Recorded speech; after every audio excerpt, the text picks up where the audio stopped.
Fridays off to school and work, waiting for some fun while my boss acts like a jerk.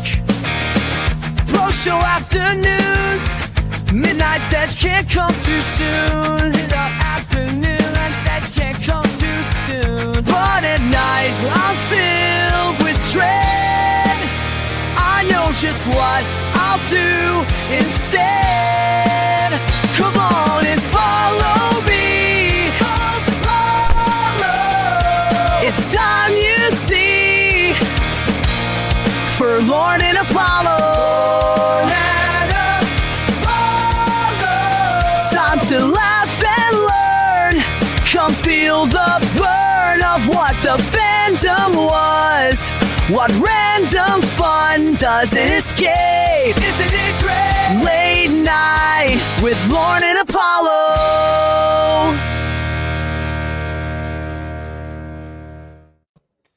Good evening, everybody. Glad to see you all out there in the chat. It is Friday evening, and I'm feeling pretty good. I don't know how you guys are. Would you say it's Friday night and you feel all right? Yes, that would be a fair statement. I feel like I've been working for the weekend. Okay, lover boy. All right. Not bad. What have you guys been up to? I went out to see Spider-Man with my son today, this afternoon. Did you guys do anything exciting? I ate some chocolate pudding. That was fun. It's not Spider-Man levels of fun, though. Let's hear about that. Wow, you wild woman, you. That's a. I live on the edge, you know. I want to. Next thing you know, you'll be doing butterscotch, and we won't be able to stop you. How do you know I already don't? Huh? Well, do you do you mix it? That's a little kinky. I'm just going to leave that where it was. All right. Well, I like butterscotch. Actually, I like vanilla pudding, too. So, what is wrong with you? Vanilla? I did not think we were going to start off the evening talking about our pudding choices. This is starting to feel like the old folks' home. You asked, okay. Martin, did you do anything fun? Please tell me you were not gumming pudding. No, I tried a Yemeni restaurant. You did what? I tried a Yemeni restaurant. Did you have any good Yemenis? No, one served me. Oh, well, what do they serve at a Yemeni restaurant?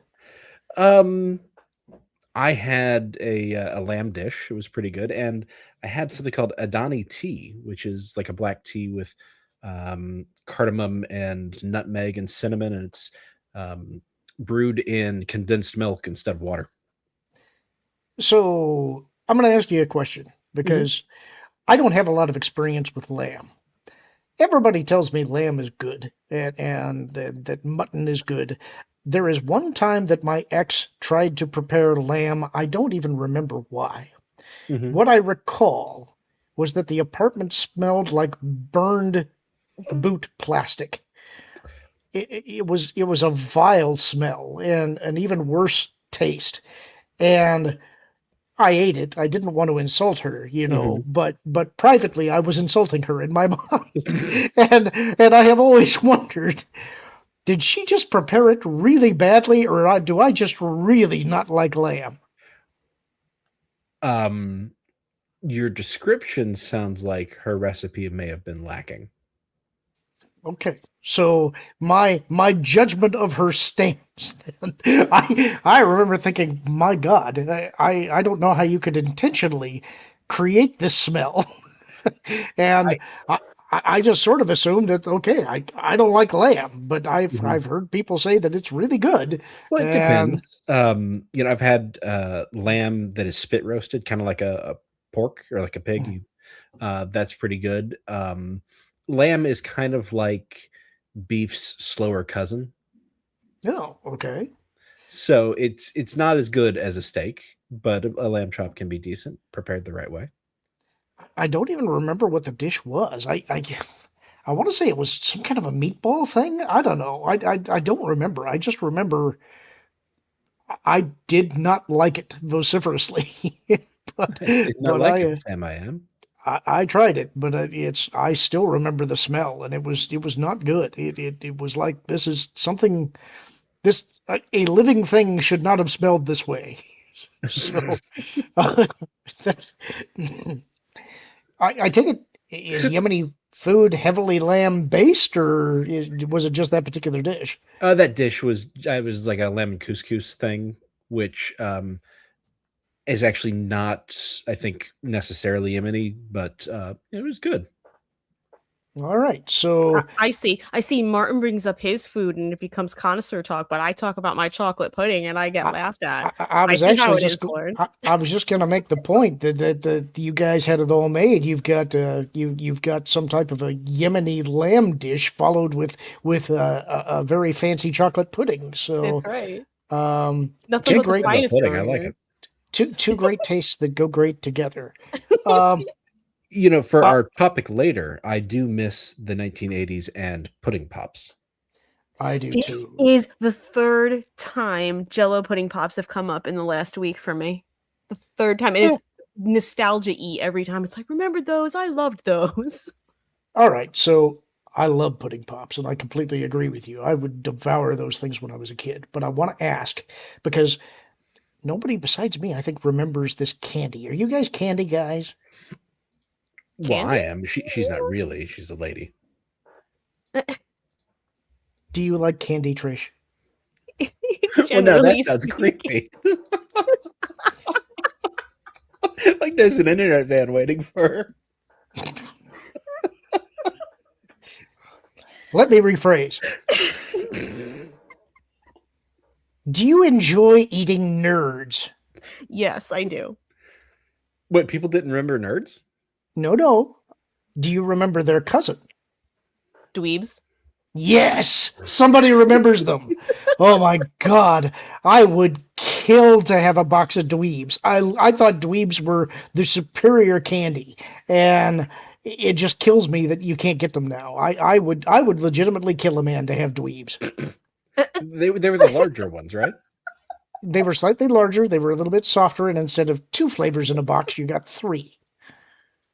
Why is this so funny to you, Trish? I would kill a man to get dweebs. It's like, wow, that's a very intense love of the dweeb you have there, Lord. Well, I mean, not any man. It would have to be a man I didn't like, but I would kill a man to get dweebs again. You bet. Good So, news, like, Martin. if You're somebody not was in. if somebody was sort of on the bubble between kill and not kill, dweebs would kind of push them over the Yeah, side. I mean, yeah, I really, really liked dweebs. Dweebs Yeah, are the barometer. you know, there's people that'll go on eBay and they'll find like vastly expired foods on eBay and try them. I saw somebody that made themselves vomit with some old Crystal Pepsi that way once. Oh, Dweebs would be one of those things that I would actually think about it because it's like, oh, if I could just get my hands on those again. I love dweebs. Do you remember Nerd cereal? Yes. There were a Just lot of fine. I think that was a Ralston cereal, and the thing about Ralston cereals is that they were always kind of limited time sort of things. They were always like, Gimmicky. yeah, it's like, what's the thing that we're going to make a new cereal box for? And they always changed the shape and the color, but it was always the same cereal. But it was always good cereal. I really liked it. I don't find those things anymore either. There's this person that I follow on Instagram who has like kind of what he's framed it as like a little general store, and he has got a ton of stuff from the 80s, like cereals, candy, gum. I mean, he doesn't drink it. It's like a display, you know what I mean? But hmm and I am astounded at both the quantity and the quality of a lot of the stuff he has. Like a lot of it is like the boxes aren't beat up if it's a box of cereal, or like the gum isn't all, tattered and pieces missing. It's just I'm so impressed. I just like watch his videos of this and wondering, going, I remember that. I remember like chocolatey mint bubblicious. I was just like, oh my God, I haven't thought about that in ages. I saw something come across my YouTube feed one night, late night when I couldn't sleep, and I have no idea why the algorithm recommended this. It was not adjacent to anything that I would watch, but I was morbidly curious. This was a guy who collected and bought canned goods that were like 50, 60, 70 years old. Ugh. And To he eat would them? open them. No, he would open them on the stream and see how well preserved they were, whether or not the can was like compromised, and determine what type of deterioration had happened to whatever food item was in the can. But I was horrified to watch him because he had like this plastic tray of some kind that he would dump the contents into and look at. And he dumped something in there that looked god awful. And then he put his face down in there and took a great big whiff of it. And I was like, oh my God, you're going to kill yourself, man. You shouldn't do that. What do you need to have a gas mask on. I don't know. Clearly this was some type of a mad scientist. Yeah, that's crazy. I need to say something, and this is very important and pertinent to you, Lorn. In the chat, Juliet said there are dweebs on Amazon. What? But I just looked on our American Amazon. I put dweebs candy in, and I don't see it. So I don't know if maybe it's a UK thing. I'm looking. If I could get dweebs. But I feel like you need to know this, that there's a possibility somewhere. I'm just not seeing it on our Amazon. I'm not seeing it either. Oh my gosh! If you, Juliet, I may request a care package. I will. It's like if you can. If I'm gonna say, Look at his eyes. I'm not kidding. You have They're no manic. idea. You have no idea how long I've wanted to get dweebs It's like- again. It's like an addict who's just like, I haven't thought about this in a while, and now I need to get another hit. Oh, if I could get a dweebs hit. It's just a manic glint there. It's telling me I'm on the UK side. Yes, I know. Like a vengeful Santa. Dweebs candy? Let's try that. Someone said dweebs are banned in America because of copyright infringement. I don't think that's true. I'm not What, did seeing the it. Fonz assert the right over dweebs or something? I don't know. Maybe there's another candy with that in the name. I don't know. There's something intriguing called a dip tab. I guess it's kind of like a lick'em stick, maybe. But I don't see dweebs. Please don't say lick'em stick again. Lick'em I didn't like stick. that. Not only does he say it again, he says it creepier. You see the stick, lick it, lick the stick. This is a candy, people. That's what he has in his van. I'm not afraid to say I found that distasteful. You know, I never actually liked it as a candy either. But it's like I always went for the worst stuff. It's like pixie sticks. You remember the giant pixie sticks? I would mainline that stuff. I'm such a candy fiend. It's Barry says that he's found it. How are you guys finding this? My wife was at a rural high school where they didn't have a whole lot to do other than meth. And she said before they got into that, a lot of the kids were snorting pixie sticks. Well, I remember you telling me that. I remember on the elementary school playgrounds for a while, people were taking Kool-Aid packets and mixing them with the requisite amount of sugar and like just eating it straight. That was a thing for a while.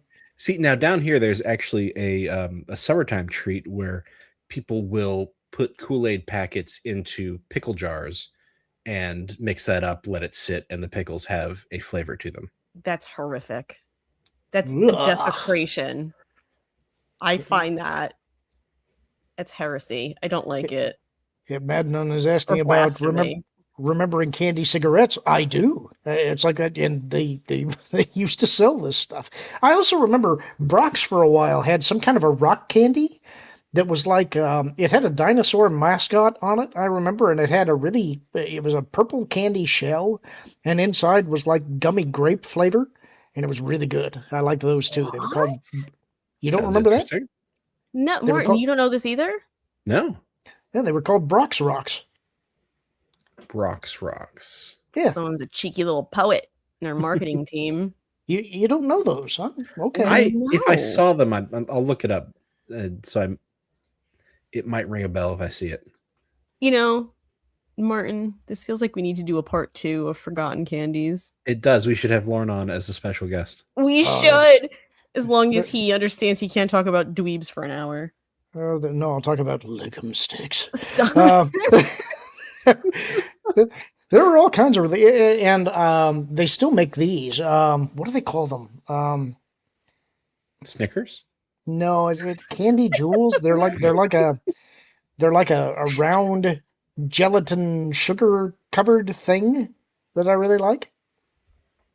It's I really don't know. zeroing in on it, Lauren. Round sugar Barry's covered saying they're gelatin blocking thing. sale to the USA. Why? Why?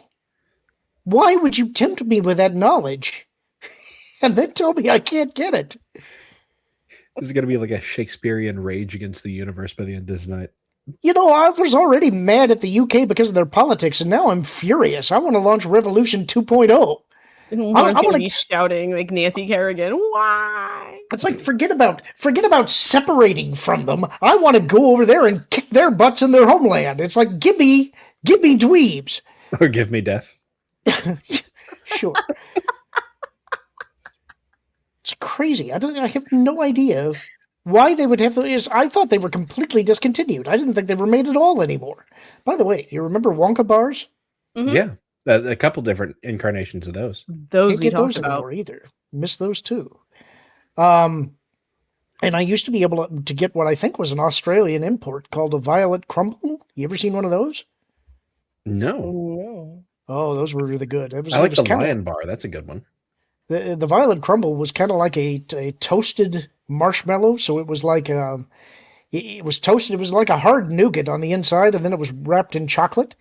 It was really good. Where do violets come in the equation?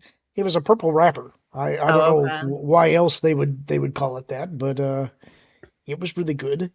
Man, you guys are killing me. This is breaking my heart that in the chat all of you guys have found dweebs and yet I can't get them. That's even worse. I thought before at least it's this nice nostalgic memory that even though I remember it, nobody else does and they don't exist. Now you tell me they do exist and just nobody will sell them to me. That's like it's withholding, man. It's not cool. Lorn is going to personally invade the UK and dump their dairy milk into the Thames until they give him the right to sell. No, dweebs in the their US. soft spot is still tea. I'll dump more tea in the harbor just to really stick it to them. Oh, you'd be surprised. They love their dairy milk. It's a candy bar. Milka or It's a whatever? candy bar? Yeah. It's called dairy milk? Yeah. UK people, chime in. It's a Cadbury.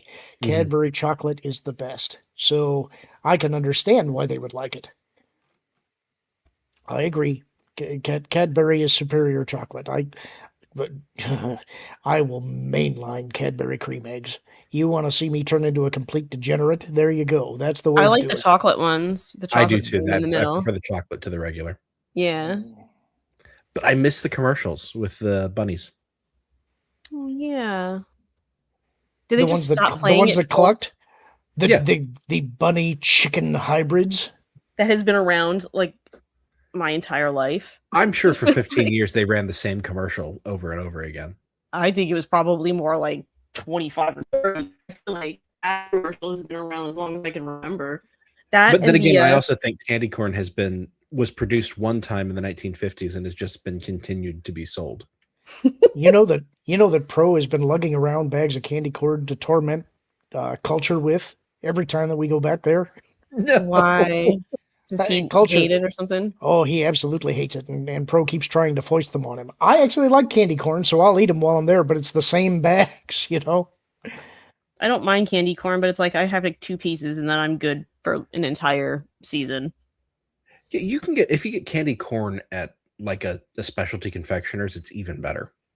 Barry is saying they can't sell nerds here or can't sell dweebs here because nerds sued them. I don't think that's right. The way I remember it, both of them were a Wonka product. Yeah, that's think how I so. remembered it too. Oh, is Yeah. it like those Coke Zero commercials where the Coke guys were trying to sue Coke Zero for flavor infringement? What? You don't remember that ad campaign for Coke Zero? I don't. Huh. Well, anyway, now you all know of my love of dweebs and have another thing to torment me with because I can't get them. We do have a couple of super chats to get to. What? I decided to look it up because that's Yeah. just, and it said that it was originally Willy Wonka, but they discontinued them, and then there was a revival in a UK-based company And I think that's the one that got Oh. sued. Okay, that makes Or sense. Ferrara Candy Company sued the international makers and their U.S. distributors. Oh, that So sucks. That the sucks design so much. illegally copies nerds because of it. Wonka was so dumb to discontinue that product. I really do think they were superior to nerds. So that is disappointing. I remember Is it that 'cause they from were- watermelon. Oh, I don't like watermelon candy. I don't like watermelon. What were you I gonna don't ask? like melon. Me? Is it because they're softer? And larger, and I like the fact that there were 3 flavors in the pack instead of 2. So it felt like you got a little more variety. For me, they were kind of the perfect movie snack. If I was going to get candy to go to the movies, I'd want dweebs because I thought they were just perfect. So Wait, are you telling me nerds came in flavors? I thought it was just sugar, like colored sugar. they used to come in a lot more flavors than they do Yeah. now. Now they Okay. kind of limit them a little bit, but for a while there were it had to be hundreds. I thought it was like Fruity Pebbles, where it's all just different colored. Oh no, No, there's no. flavors. I mean, I Okay. don't know, it's probably one of those things where after a while, if you keep trying the different ones, they start to blend after a while, but they have flavors. Okay. Oh, I mean, yeah. I always thought you were just supposed to, pop a hole in the thing and just pour it into your mouth. Well, you could do that. No one's going to stop you, but they are distinct flavors. Okay.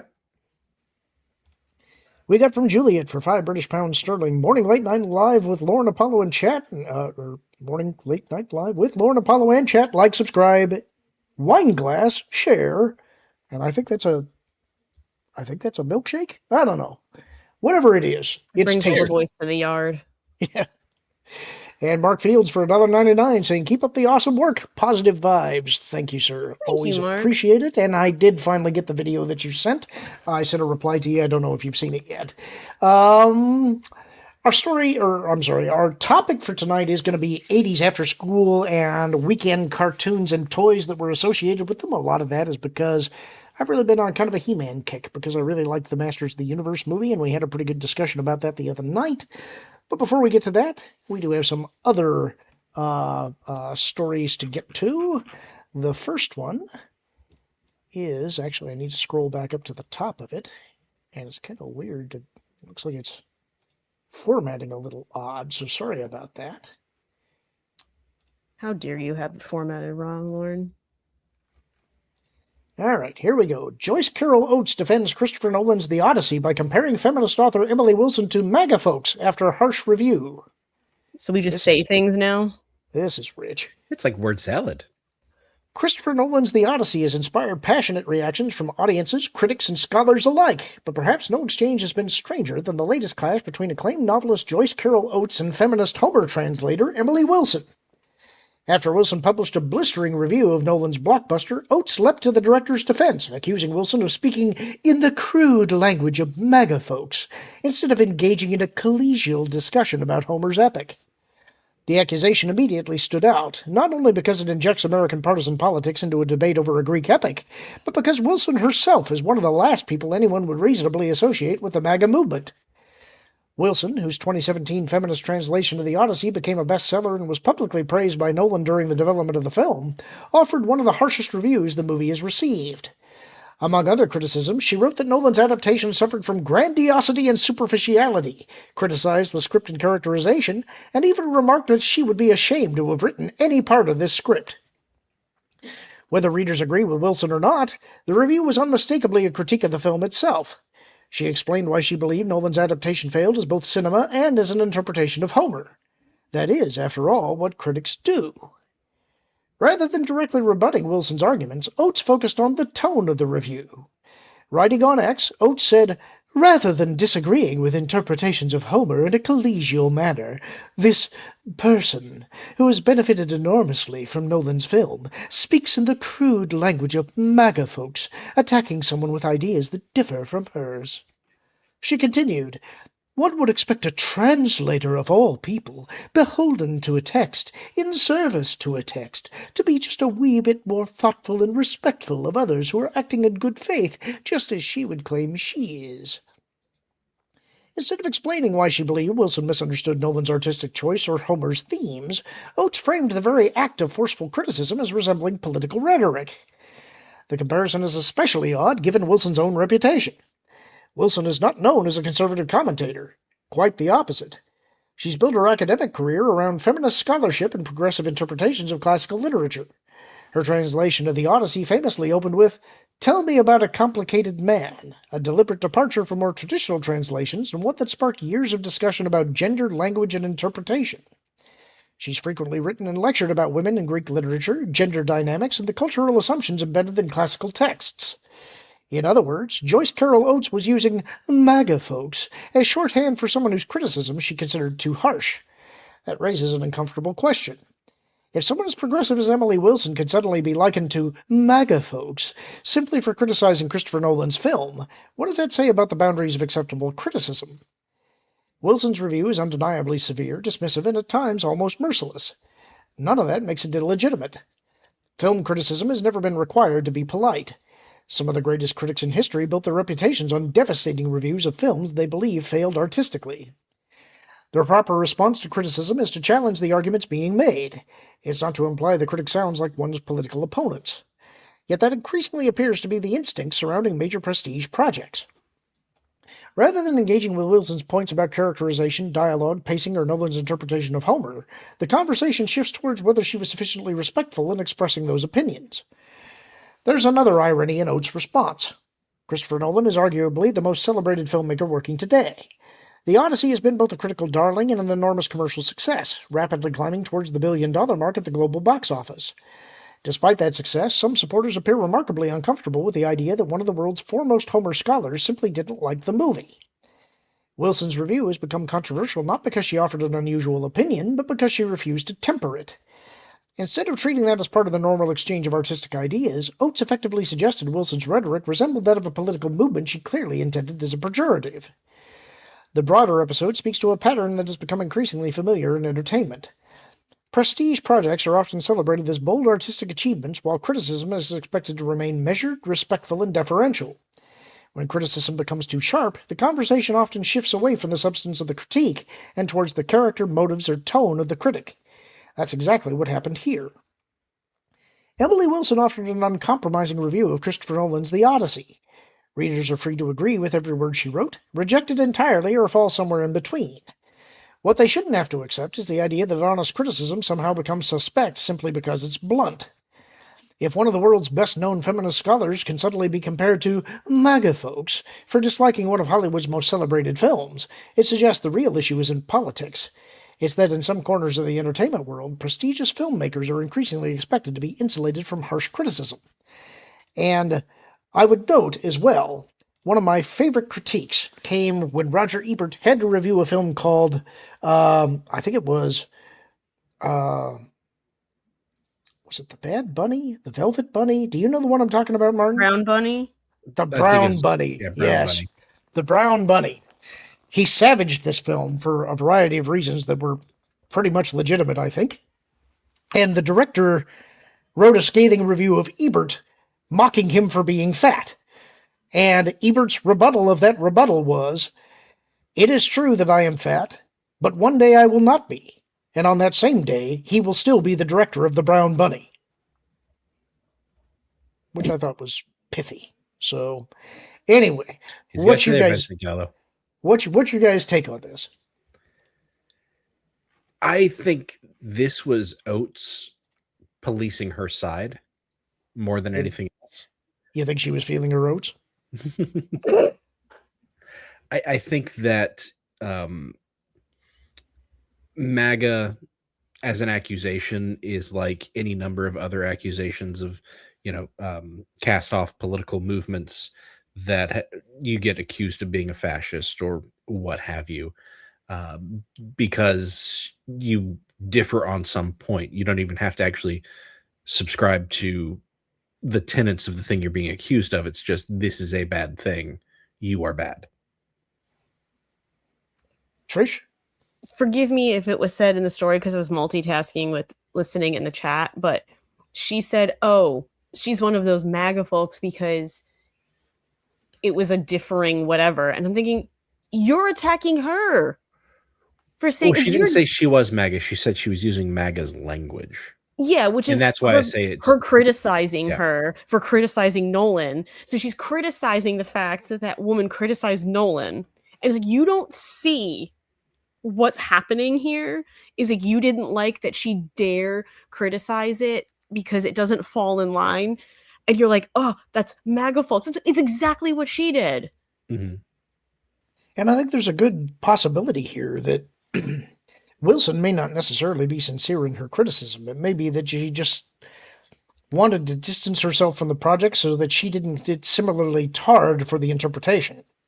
No, I do think her criticism is genuine because she is a classicist. Now she is not like she's not conservative. She didn't approach the classics from a perspective of preserving what came down, but reevaluating. And I'm going to be real fair here. That's a legitimate way to come at a historical period. But as a classicist, she does recognize and knows what the primary concerns of those periods were. And in fact, some of her work was the reason when I came away from watching Nolan's The Odyssey, and I was saying this to Marv on his stream, that Nolan asks some important questions, but they're not Homer's questions. And he also tells a good story, but it's not Homer's story. And so I question whether or not it is not really the Odyssey at all. It's wearing an Odyssey suit the same way that The Dark Knight Rises is sort of wearing Tale of Two Cities as a skin suit. I got out of Spider-Man this afternoon with my son and was sitting there. He had to use the restroom, so I was waiting for him. And as I was sitting on a bench waiting for him to come out, two of my former coworkers came out of a different theater looking stricken. And the female looked at me like she'd just seen a ghost and said, I just watched the worst movie I've ever seen. I asked, what was it? And she said, The Odyssey. And I laughed and I told her, well, I probably could have told you that based on what other people had told me. So she was very upset at what she had just endured. So doesn't a lot of the divide come from if people don't know the story, they're like, yeah, I had a decent time, and if people do know the story, they're just like, ugh. Yeah, I think there's a lot of that, but I also think this is exposing some of the gaps in Nolan as a filmmaker, because he's a very intellectual filmmaker, not a very emotional one. And this is the story of a man coming home after 20 years. And he doesn't reconnect with the son that he left as an infant in the way people expected.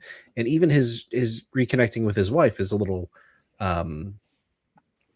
distant, but being fair, the way Nolan constructs that event, it's different than Homer's, and there are reasons why there's some distance there. I don't want to give it away. I mean, I don't mind giving away Homer's version of it, because if you haven't read that at this point, are you really going to read it? Yeah, you've had 3,000 years. So basically, an intellectual person approached an emotional story intellectually for like us to really like just boilerplate, like simplistic terms. I think there's more to it than that, but that's one of the many problems. I'm saying that's one of his problems as a filmmaker. He's very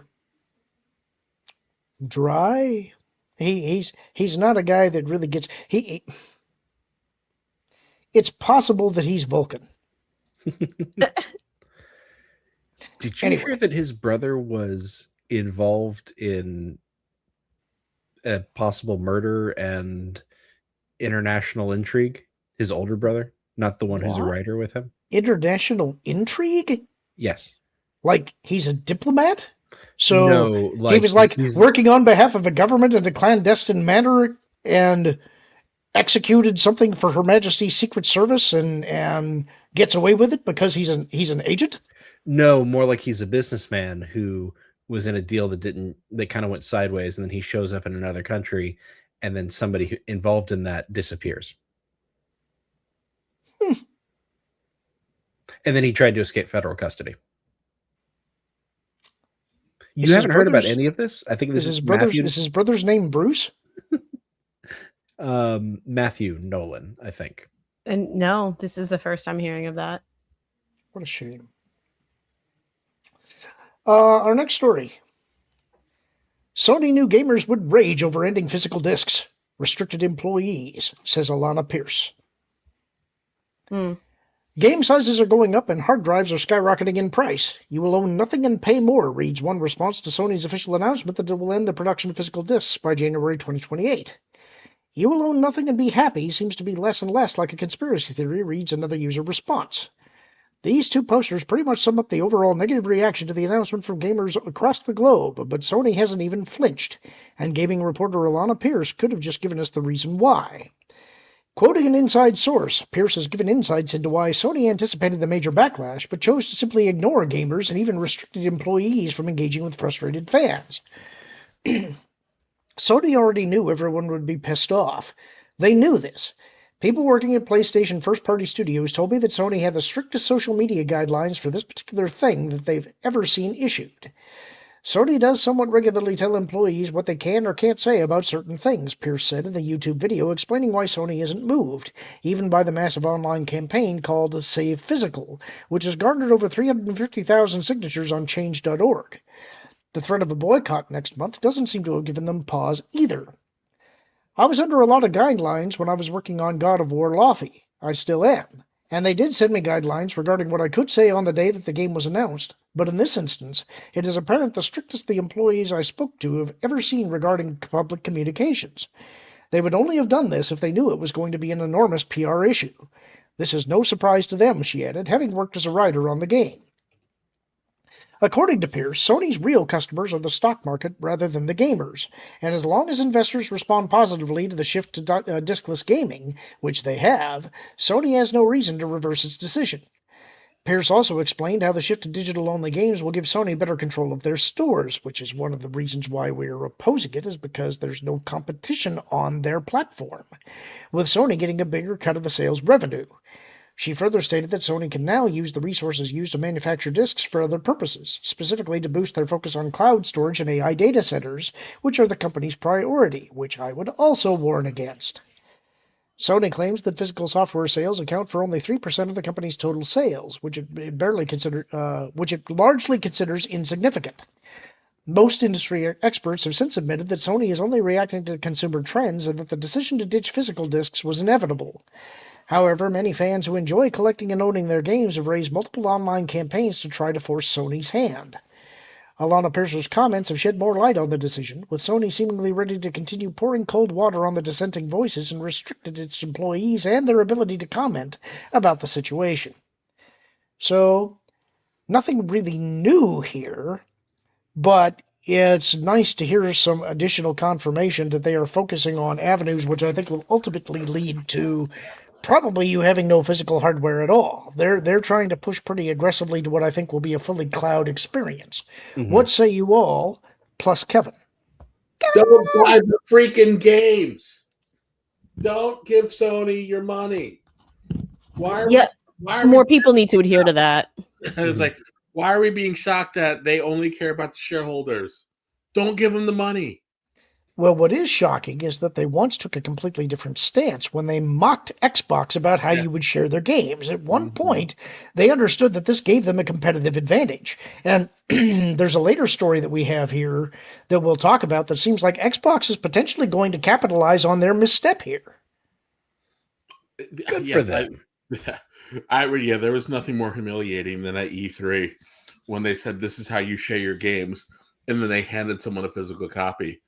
Yep. But Sony, listen, if it wasn't for that fun leak, Sony isn't exactly the most competent.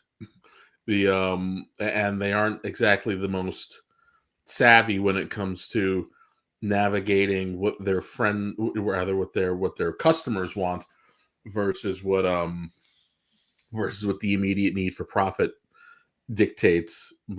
And listen, they have a job, right? They're supposed to be their fiduciary responsibility is to pursue the profits, but you're not going to get the profits if you can't keep your loyal customer base happy and following the path with you. But just like GTA 6, if they really want this game to be a $100 woke disaster piece, don't buy it. Find something else. I'm going to do two stories back to back here because they're related to this, and I think it will let us have a fuller discussion. The first is Xbox CEO Asha Sharma unveils new growth roadmap after 10% revenue decline. After the announcement that its revenue had declined 10% from the previous year in an earnings report this week, Xbox CEO Asha Sharma sent an email to Xbox employees laying out a new roadmap to bring the company into financial growth by the end of the fiscal year in June of 2027. In the email obtained by The Verge, Sharma declares that she and the rest of the company will return Xbox to player and revenue growth, something that she says will include every function and studio that makes up the beleaguered company. She divided their Xbox roadmap into 4 categories: core, content, creation, and connection. Sharma definitively labeled the Xbox console experience as the company's core, describing this part of the roadmap by saying that the Xbox team will strengthen its platform led by console. She called Xbox console gaming the brand's flagship experience and claims that it generates the majority of Xbox revenue and remains the foundation of our fandom. This comes after reports that Xbox loses money on each console it sells, and amid a price hike for Xbox Series X and S. If Xbox's focus is going to be on console gaming, perhaps we'll see Project Helix, the codename for the next Xbox console, be released, or at least officially announced and given a release window sometime in the next year. Sharma specifies that Xbox's content focus will be on having the company grow great games into global franchises. Much like the movie industry, Xbox seems to be mostly interested in brands, although Sharma seems to want to make new games into big-name franchises that gamers will come to Xbox to play, rather than simply rely on the old ones to carry them through. Xbox's new exclusive, Clockwork Revolution, may be a place to start, as the game was one of the centerpieces of the Xbox Summer Games Fest showcase. This one is fraught with potential problems, as new franchises are always a risk, but Sharma seems to understand that sooner or later you have to take a risk if you want something to grow. The section on creation of the Xbox roadmap declares that the company will make Minecraft the world's creator platform, and Sharma declared that she wants to invest more in Minecraft than ever before. Sharma has previously highlighted Minecraft, indicating that she wants to put as much money into the popular game as Roblox Corp puts into Roblox. In an earlier email, which Sharma made public, she declared that Xbox would invest more in itself than ever before, but that the investments would be made with greater focus, greater discipline, and greater clarity. But it's more than just Minecraft's popularity with gamers, as Sharma seems to want to focus on the creator aspect. Will this be expanded, sort of like Roblox, to where games are created in Minecraft? Sharma did cite Roblox when talking about investing more in Minecraft. Maybe she meant something other than just money. The final point of the Xbox roadmap is about the company finding ways to extend the world's fans' love. Obviously, this means growing the franchises Xbox already has and trying to make more of them, as mentioned in the earlier point. Minecraft will likely figure into this as well, along with Xbox's other big moneymaker, Candy Crush Saga. But Sharma wants more than just games. She wants long-term plans across film, television, consumer products, sponsorships, live experiences, and forming new partnerships globally, including China. That means more ventures like a Minecraft movie and the Fallout TV show, both big hits that spawned a sequel to the film and more seasons of the show. Some of this has already been announced, like the Call of Duty movie from Taylor Sheridan and Peter Berg. Fallout also has several projects in development, including another show. It looks like Xbox will be branching out its popular games to find new revenue sources. The financial report this week was no doubt an embarrassment for Sharma and Xbox, even if she only became CEO earlier this year. While the new Xbox roadmap is mostly a reiteration of her previously announced goals for the company, it acts as a declaration that Xbox will emerge from its adversity stronger than ever, particularly as she asserts that she and the rest of the company will return Xbox to player and revenue growth in the next fiscal year. That's a bold statement. We'll see if Sharma and Xbox can do it. Now, I was also reading some stuff earlier today, and I thought it was in this article, but it must have been elsewhere, where they were talking about reevaluating whether they would also go to digital only, and sounding like they're going to put an emphasis on continuing to support physical, whether that be integrated into their next console or whether they have some type of an add-on drive device for whatever that console looks like. So I think they're looking to try and capture the market where they've been in second place for a while. And then The third article that I wanted to read on this so that we could have the full discussion is Sony finally responds to the PlayStation all-digital backlash. After weeks of silence, appearing to avoid the issue entirely, Sony has finally responded to the backlash against its decision to stop making hard copies of its games in 2028, and the company's response is not going to be what a lot of gamers want to hear. We put a lot of thought and time, and we cautiously considered this, and we came to this conclusion, and we're going to cautiously move this forward. In an earnings call, the backlash against PlayStation going all digital was raised. Sony Chief Financial Officer Lin Tao answered that the decision to stop making hard copies of PlayStation games was made due to several factors, the biggest of which was the digitalization of content overall has been progressing, meaning that demand for digital content has caused it to become the dominant form of entertainment distribution. Reports indicate that 85% of PlayStation games sold are digital, an overwhelming number that indicates this is how gamers prefer to get their games. Sony seems to believe that it's simply not worth making discs anymore. But as Tao says, it's not just for PlayStation that the digital revolution has come. Physical sales and rentals of movies made up only 1.7% of revenue in 2024, less than half of digital sales, with the bulk of revenue coming from streaming. While many don't like it, this is the direction in which entertainment consumption is currently shifting, and Sony wants to get ahead of that trend, saving money by not making discs, and reasoning that it will not lose all that many customers because it is catering to the preferred method of gaming for most gamers. As such, Sony cautiously came to this decision and will cautiously move this forward, according to Tao. As for the backlash, while Tao acknowledges that Sony has received various opinions about the move to all digital games, and many gamers have strong views about the eschewing of physical media, she dismisses the angry response to emotion from gamers, attached to fond memories, presumably of owning discs or cartridges. She says that Sony will consider that as it moves ahead with its plan to go all digital with its PlayStation games, and it will think about the question of how do you engage the gamers. Tao called engaging with gamers something that Sony would like to continue to explore. In other words, she said a whole lot of nothing, and I would bet that what she wants to explore is their wallet.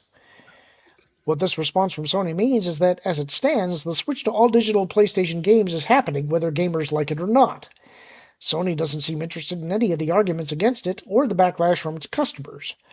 Given Sony's lack of response before today and the predictions of business analysts, this is unsurprising. What also shouldn't be surprising is that the hashtag PS Blackout is now trending on X, indicating that gamers are not satisfied with this response and are even determined to participate in the planned PlayStation boycott this August. Whether the boycott or any other protest will change Sony's mind is unknown, but unlikely. Sony is not only aware of the backlash, but doesn't seem to take it seriously, treating it almost like a tantrum from a child. The company seems determined to see this plan through, and so far, the video game market backs the decision. It'll almost certainly take a drastic response, like boycotting PlayStation for years, to see it change course. So I've just done a lot of talking, but I'm just going to throw out there, it's pretty convenient of them to say this is the way the market is going when you're talking about physical media, when they stopped producing physical media in movies to start with to force you to go to streaming. That is not a fair way to assess what the market wants. It's a false trend. I think it's asinine that I can walk into Target and find a vinyl record, but I can't find a DVD. There is no trend because you destroyed the market, and to their own detriment, because it's baffling that they chose to chop off an actual viable revenue stream because a bunch of people misunderstood what the assignment was with streaming. And now we have all these streaming platforms that don't make any money and raise their rates every year. And all they're doing is telling the Zennials, no, physical media is the way to is really what you guys want to have. Especially as we keep having instances where you're watching something that you fondly remember, but it's just that much different every time it pops up on TV now because of some kind of bizarre digital edit. The preservation issue is my biggest issue, especially when you consider that there's an abandonware market for software when studios go under, and sometimes that leaves a particular product no longer available because legally it's in limbo. And Mhm. so if you want to treat games as art, which I think they are, they should be treated the same way that you would treat a piece of music or movie or any other type of artwork. We should be geared to preserve it and continue to make them available in some way. But this is, again, one area where copyright law greatly trails the way that things are actually done in the real world today. And I think this is a really terrible thing for the consumer market. Mhm. No, Yeah. yeah. Go ahead, Mark. Go ahead. I'm not going to defend Sony on this because I think it's. I want physical media. I prefer to actually own a thing. But people do buy instantly because it's so convenient. So Yes. there is that. And then But also, as I've said for years now, when you buy a disc, that disc does not contain the game that you want to play. It has some of the files, but you've got to reach out to a server to download most of that game and all of the patches. And so I'm just not sure where it actually matters well, in this case. Now, at the same time, if there were some consumer protections that said if you buy a license for a game for more than 2 months, you effectively own it, and they must maintain access to it in perpetuity. And if the studio fails or something like that, you have to turn over all the code and put it up as freeware somewhere. I'm open to that. yeah, I have multiple different takes on that because I understand why a company cannot continue to maintain hardware into perpetuity. That's not a realistic expectation. But there are single player games that should not require that you have a online check-in or even necessarily a requirement to patch. And so in those instances, I do think that if a company is going to go under, there needs to be some legal protection to the consumer so that they continue to have access to the software that they paid for. I do not agree, and I will never agree, that what you are buying is a license. That to me is an asinine argument. I do not want to participate in the society that decides that everything is simply a license and that you own nothing. I will not participate in that society, and I'll do anything possible to hurt any company that attempts to move in that direction. So, Oh, and not that we are endorsing this by any stretch of the imagination, but if this is the road that they want to go down, then if you don't actually own anything, then I think the argument can be made is how is piracy a crime then? that's the argument. The actual phrase is if buying isn't owning, then piracy isn't stealing. And at that point, I think the argument is pretty accurate. This is one of the reasons it's like they're also missing a segment of the market that are true collectors. It's like if you put out a game in multiple places, I may buy it in multiple places. I actually own some of my games on multiple storefronts simply because I want to protect against the possibility that one of them goes down. Like GOG preserves older games and makes them run on modern systems and is anti-DRM. They are one of those companies that is trying to preserve the games and make sure that there is not an online component, that you can download and install them locally on your machine and do whatever you want with them. So I want to support those kinds of things because I don't want these things to disappear. So anyway, food for thought. We could probably get to our main topic. We had a couple of other stories, but they're not huge ones, so we can kind of skip them. Our topic of tonight is kind of inspired by the fact that I watched Masters of the Universe, the movie, twice in the last week. Once by myself, once with my son. And I was suddenly flooded with nostalgia for He-Man. And I started looking up the toys, and there's going to be a game that is coming out later this year. It was supposed to come out in April, but it got delayed, which was He-Man Dragon Pearl of Destruction. And if you haven't seen it, do you remember the old Golden Axe games? Yeah. Yeah. It's basically Golden Axe, but with a He-Man skin. and it looks exactly like the old cartoon. The art style is incredible. So I'm excited about that. They even got, for one of the promotional trailers for the game, they got Stan Bush to come out and record a song for the He-Man game, which was totally awesome. And I don't know. I kind of felt like a kid getting to share that movie with my son. You know, he didn't have a lot of exposure to He-Man when he was younger, but he's a fan of all things 80s. He's kind of a retro kid, and so he kind of lives vicariously through me with that kind of stuff, and he had a blast with the movie. And so I understand why the movie didn't connect with a wider audience. I think that it was such a niche thing that it really, this is the rare case where the studio actually did what I think most people wanted. It has some flaws. It does get a little over jokey.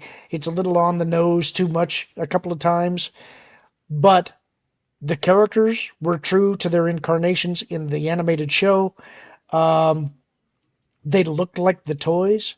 They had the toys' abilities, and the characters were acting the way that I expected them to act. That's always what we want when somebody is putting together a nostalgia play. And in this case, Masters of the Universe did it. I really wish that this movie had been more successful, because right now, you know, I've seen actually a lot of good movies this year, which kind of surprises me. But Masters may be my secret favorite. I haven't fully decided that one yet, but it's the one that I think I've maybe had the most fun with. Was I right that in the end, kind of the coda part of it, when everybody was in their real outfits, it was like pure nostalgia bait? Like There was Teela's in the so dress and He-Man's in the the doublet. the doublet. That's what I was looking for. Yeah, but I mean, even them rocking back and going ha ha ha, ha, it's they hit every meme, and I the one complaint that I think I would have about the movie is that Castle Grayskull was not that close to the palace. It's like it was Right. kind of off in the hinterlands. It wasn't just across a bridge, but short of that, I actually genuinely loved it, and I do want the lead character. I think Nick is his name, the actor. If they're saying they're going to do another one, I want him to bulk up more. I want him to get bigger. I want him to really look like He-Man the next time. And I will say the Dolph Lundgren cameo, I don't think it's a spoiler to give that away. You had to figure there was going to be one. Mm-hmm. It came way sooner in the movie than I thought it was gonna, but it was a great cameo. If you're gonna do a cameo, that's the way to do a cameo. And I was so happy to see him. By the way, I should have this on the screen because this is what we're talking about. I the thing that I looked forward to most coming home from school every afternoon was watching this cartoon. I was a diehard He-Man fan. I didn't have an enormous number of the toys, but I did have Castle Grayskull. I had He-Man. I had Skeletor. I had a character called Webster. I had the Web story. That's I think they called him Battle Armor He-Man. It was the one that had the chest thing where, yes, when you hit it, it would damage it. Did you have Mr. Papadopoulos? Mr. Papadopoulos? Yeah, You should go with Webster. he did Oh, have, that was Oh, Papuli. gotcha. I don't know Yep. why I thought of Papuli when you said that from Full House. I was like, oh yeah. Oh, yes. There was I don't remember the name of the character, but it was a bird. I think it was like an evil bird. It was like a bird of Skeletors. I don't remember what it was called. I had a Narco figure. These are a bunch of the toys I got a picture for. I remember my favorite Christmas. No, I did not have Fisto. I did not have the Fisto character. Did you My have, favorite. What's that? did you have Judo? That was the evil Fistor with the golden karate. Yes, chop. I did have him. Yes, and I had Modulok and Roboto. I remember I had Roboto. I But had my a friend favorite. who had Stinkor, and in college it still smelled like patchouli. Yep. I had a friend that had Stinkor. And I'm going to tell you my favorite Christmas memory. My favorite Christmas memory was on Christmas. I woke up early, as kids are wont to do. It was like 4 o'clock in the morning or something. But I had not woken up because I was excited about Christmas. I actually woke up because I had to go to the bathroom. I had forgotten what day it was, and I went to the bathroom. And I came back out of the bathroom and I looked over into the living room and I noticed there were all these presents under the tree. And this is when if there's any kids in the room, cover their ears. This is when I was still young enough to believe in Santa Claus. And what my parents had done was underneath the Christmas tree, they had arranged a bunch of He-Man characters around the bottom of the tree facing outward. So I could just see all of these characters still in their package. And I let out a whoop at 4 o'clock in the morning. I think I screamed something. I don't know what it was. Woke my parents up, of course. And there was the Castle Grayskull was there. And what I remember about this is obviously my parents wanted to go back to sleep. So they made me go back to bed. I had to wait to get up until sunlight had come up. When I got up, Dad had to put Castle Grayskull together. And Dad was tired and he was not happy. And I remember I heard him say some words that I don't think I had heard him say before in that capacity before. And I couldn't understand why Dad wasn't incredibly excited about the fact that I had Castle Grayskull. But for me, that is the Christmas that to me was complete and utter magic. I remember seeing Orko under the tree, and the toys were so cool because back then it wasn't just the toy that you got. It also came with a little comic book, and they also had little like ancillary toys with them. Like Orko had a little magic trick thing that came in the package, and so you got really spoiled with this stuff when you were a kid. But that's my He-Man memories. I had similar Christmases. Because I always laugh, like my parents would do this thing where they would drag us to Toys R Us because there was no Babies R Us yet, so the baby section was massive, and my mom used to do this thing where she would just always donate to like New York Children's Hospital, so she would always bring us to go buy crap tons of formula and diapers, but like you had to walk through Toys R Us proper, right? And we just, unless it was a birthday, we just never got stuff. But Christmas was like it's like they grabbed the old school Sears catalog and dumped it out into the living room. So if I knew we were doing this, I would have tried to dig up one of the pictures. But like I would walk out of the back room, and I was always an early riser on Christmas. And by the tree, my favorite memory was the He-Man year. We had Castle Grayskull, we had I had Snake Mountain. All the figures were lined up out of the boxes, of course. And then you had the big carrying cases, and a bunch of vehicles. And then I had a bunch of G.I. Joe stuff. My favorite was the A-Team year, because A-Team had two size figures. They had the size that could link up with your G.I. Joes, but they were not nearly as high a quality. And then they had the larger size ones, which you could use to go on adventures with your Marlboro Man figure, because, yes, back then children were marketed at all areas. The Brave Star. Wow, Brave Star was awesome. Actually, if you get red kryptonite from your DC figures, those are all from Brave Star. I can't remember where the fuel source was, but Brave Star was awesome. Dude, I don't know. I don't know. I saw something on Instagram and I sent it to Trish, and I was like, as stupid as I think the children speak now, I was like, we used to eat so well back then. You did say that. It was about 80s TV in general. All the different things that were coming on the networks. Toys were awesome. The picture was Who's the Boss, by the way. Which, yes. Well, it's like right in this period of time, I want to say 84 to 90, maybe 91 or 92, because then you get into the Batman stuff. But Mhm. so much stuff was marketed to kids, and it was all awesome. It was the toys that we had were so cool. It was like my other obsession at this time was Transformers, and every other kids too, right up until the Transformers movie came out, and I remember being obsessed with Transformers. This was another after school show, and I had a few of the toys too. I can't really remember. I remember my first one. I don't remember what its name was. It was like an orange crane truck of some kind, and I don't remember what he was called, but I did have. I was amazed my folks got this for me. This was a birthday present. I had the original Yeah, Gen 1 Megatron, and boy, that toy in its robot form looks a lot worse than I remembered it. But it actually did transform into a pistol, and you'd never get away with that today.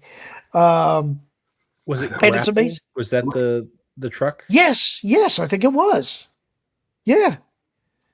And I remember that the fists would shoot out of his arms. You had a little button. It was a spring-loaded fist. Mhm. And I think I lost those immediately. I don't think he had hands anymore. But yeah, I had him. I had Perceptor. Um, I had another one that was a triple changer that changed between an airplane and a tank and the robot figure. It was the one that turned into a tank. I don't remember what his name was. Somehow, even though I was obsessed with Transformers, I never saw the Transformers movie until I was an adult. And so I was spared the trauma of seeing Optimus Prime die. I heard about it on the playground, and I was so mad. And then the cartoon got weird, and I stopped watching it because I didn't. It's like I didn't like it anymore. Let me tell you. So, my brother had broken his leg.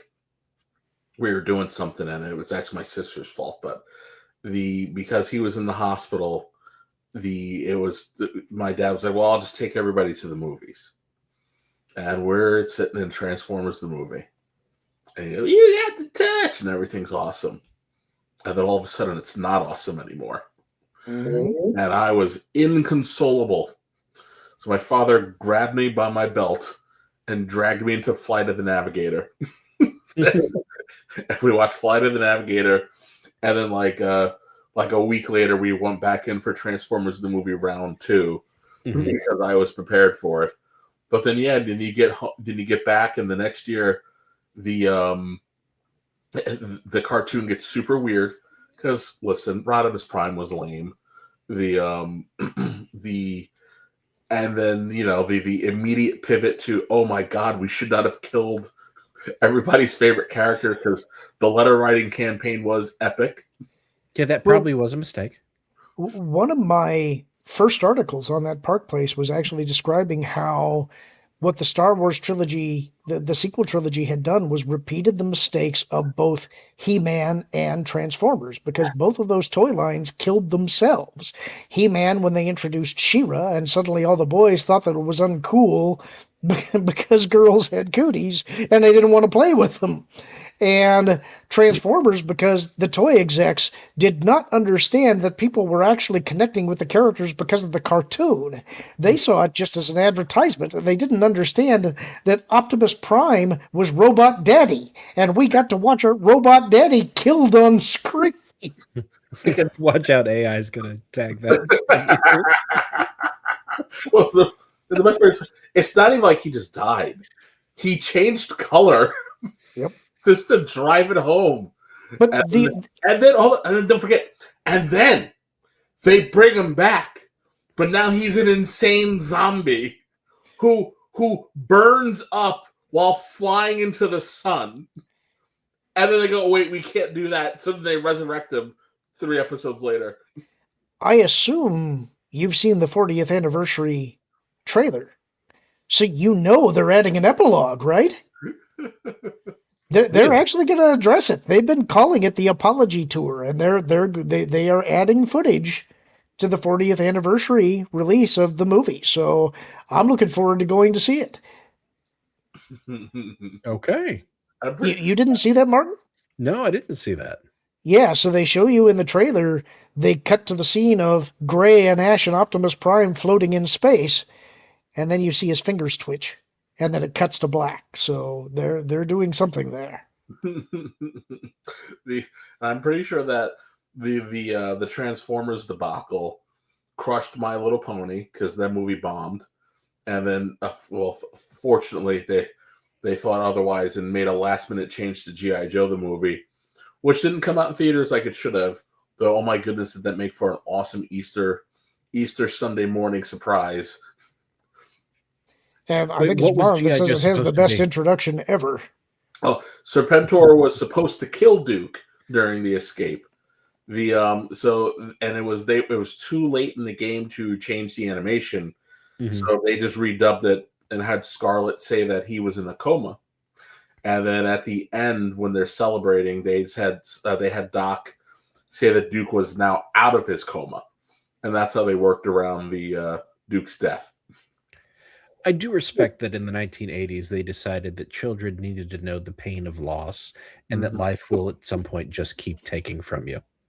Listen, I do think that yes, the lessons that children were taught in the 60s, 70s, and 80s. Because like you go back and watch old Johnny Quest, and they were killing people left and right. Yeah, they were pretty tough on us. The next one I'm going to have you guys talk about because I was not actually a fan, but it was huge at the time, and I know you guys had to be into this. Hold on, before you say this. So GI Joe the movie, the opening credit sequence is the greatest opening credit sequence to everything and anything ever made. And on the 4th of July, I watch it 13 times.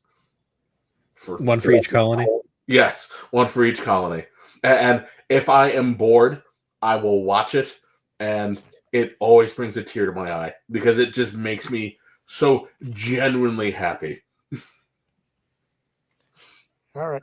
So next up, I can hear this poster. Mm-hmm. you're going to have to talk about it because this is one that I didn't follow. Oh, Thundercats was awesome, and it had Grandpa Huxtable as the voice of Panthro. It's like what, one part Superman, one part Herculoids. And it does what Shazam had done a half century before, and sort of what He-Man did as well, where the main character is like the audience. So the main character is actually a child in an adult's body. Because of like a suspended animation mishap, he didn't mentally develop as his body grew while they were. It was either like traveling at light speed or in suspended animation. Yeah. I don't remember exactly. Yeah, they were all in suspended animation, and his capsule gets cracked, and so he ages slower, but he ages. So by the time they land, he is a full-grown adult with the mind of a 12-year-old. And Jaga is our Obi-Wan Kenobi type, complete with coming out in ghost form and teaching lessons. And they had two little wise cracking kids, a nanny cat lizard thing, and Panther was awesome. And Mumra was an Egyptian priest zombie creature who was evil for the sake of evil and talked to the ancient spirits of evil. And there was a cop who I don't think Mandora would exist today because she used to mock criminals as she locked them up and beat the crap out of them. And they did some pretty brutal stuff. One of my favorite things in the pilot episode is when they're fighting the mutants, Panther catches the mace and Monkey goes, "Oh, the Thundercats are loose." And then Panther's line is, "And we're gonna loosen your bones." It's awesome. Freaking love Thundercats. It was continued as a comic book that got really dark. Yeah. Oh, and I will give Superman, Thundercats, and Superman He-Man is awesome, and Thundercats He-Man is awesome. Little comic book crossover. Oh, All right. I was not aware there was that much lore associated with the Thundercats. I'm a little surprised there has not been a revival of this property, though. This seems like with There all the was. beat 'em ups. They tried. What was it? 2000, was it 2012? 2012. So it was very popular, but it didn't sell toys, so it got canceled. But it was excellent, and they did great things. Like they introduced, or rather, they let you know that the Silverhawks, and then they canceled. What was supposed to be the shark one? Street Sharks? No, Street Shark. It was like the Tiger Sharks. So they did the Thundercats, Silverhawks, and they were going to roll out a line of aquatic based cartoon, and it never. I don't think it ever came out, but they alluded that everybody existed in the same universe, and they did some really cool stuff with it, and it just. Cartoon Network just nuked itself. It got rid of all kinds of that Green Lantern cartoon was awesome. The Thundercats got canceled, which was awesome. No one could understand why it got canceled. It was at that time where Cartoon Network decided that it would just become the Teen Titans Go network. Right. And I remember the Justice League show that was out that was really good, Young Justice. And for a while there, people were saying that it got canceled because girls watched it and that wasn't the audience they were going for. But the truth of the matter was that girls watched it and they don't buy toys. And the toys sales were supposed to fund the show. Mm-hmm. So it got canceled. It was great. We were so far removed from that because Congress and moms ruined everything for everybody. It's like, I don't know. It's just a bizarre model. And at the point in time, too, the toy industry was in the middle of starting its road to self-immolation because getting simple things just became virtually impossible. Do you think that there's a lot of legislation we got because congressmen just didn't want to listen to their wives, and so they gave them whatever they wanted? Yes. I think that's still the case, and a large part of the reason for the ills in our society today. But yes, we can blame the implosion and erasure of Saturday morning cartoons on a very specific group of miserable women. Although we did get that marvelous D. Snyder hair flip because of interfering women causing congressional hearings on music. Trish wants to weigh in. No, I know thought what he's music would talking bring that one about. out. Yeah, no, I know what he's talking about. Well, no one saw the that audience. coming. There was the whole PMRC thing, and it was like John Denver and Dee Snider. I can't remember if there's anybody else. And Dee Snider is Twisted Sister, and that image is very exaggerated and odd. That is the weirdest team up that I could ever imagine. Yeah, I really, there might be someone else I'm forgetting. And Exactly. They weren't, there you go. I knew I was forgetting somebody. And they were not expecting, I don't think, Dee Snider to be so articulate. Mm-hmm. And it was just, it was very interesting. I do remember also that John Denver was mostly campaigning to get sent up on the space shuttle. And so he had a model of the space shuttle. He sat in front of him. You guys remember this? No. Oh, I don't remember that part. I don't remember this at all. You don't remember the whole thing? Like even that? No, I remember the hearings. Okay. I don't remember the space shuttle. Yeah, me neither. The next one up is one that Pro probably should have been here for, but I'm hoping one of you guys would have been fans. This would have been, I think, when I was getting out of the cartoon phase, but was still mega popular and everybody was talking about it. Ah, dude, the brand that made Playmates to the point that I understand why Playmates is suing so hard, but Ninja Turtles. So you got to realize there are 3 sets of Ninja Turtles. That there's the Ninja Turtles that comic book fans knew. the black and white, cult classic. Then there was the cartoon that we all know, and that Chuck Lorre has an ironclad grip on that fantastic theme song. And then there were the Archie comics, but the toy line was built mostly on the Archie comics, which cranked out every single character and every single bizarre mutation imaginable. And then, and it's just, there was nothing bigger than the Ninja Turtles in it's just 10 years of dominance. And then it only got unseated really by Batman the Animated Series. And then unfortunately, Batman Animated Series gives us the dark era where they went to the point they started animating the show on black paper like Spawn, because they thought that the lesson that needed to be learned was that the kids wanted something dark and gritty, and not that the show was just terrible at this point. But at the end there, the production quality really declined, and they weren't keeping the voices straight on which turtle was saying what. There are scenes where they're all wearing the exact same color bandana, which is actually what it was in the comic books, but this isn't the comic books, it's the show. You need some differentiation. James Avery wasn't even there more than half the time at the end. Oh yeah, I forgot Uncle Phil. Mm-hmm. But the Ninja Turtle toys were just they were special. They were special. The even the ugly movie editions, and then if you got the hard-headed Donatello, you were you were king of the road because that one was a hard one to get. The let's see, what else? Have you seen that people are continuing to make Instagram AI versions of these? Like, you get the Golden Girls, Teenage Mutant Ninja Turtles, and stuff like that.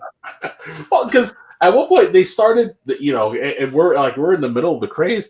They started putting the turtles in just different costumes, just so they could keep re-releasing the turtles. Yeah, wasn't one of them a Bandito at one point? Yes, yeah, you had like Shogun Leonardo. Yeah, I think it was Michelangelo that was the Bandito. Then you had the trench coat. Dude, it was there, and the vehicles were always awesome too. The only figure that I did not like was the original Shredder figure, because once you lost his cloth gi, he just looked like a skinny old man. Just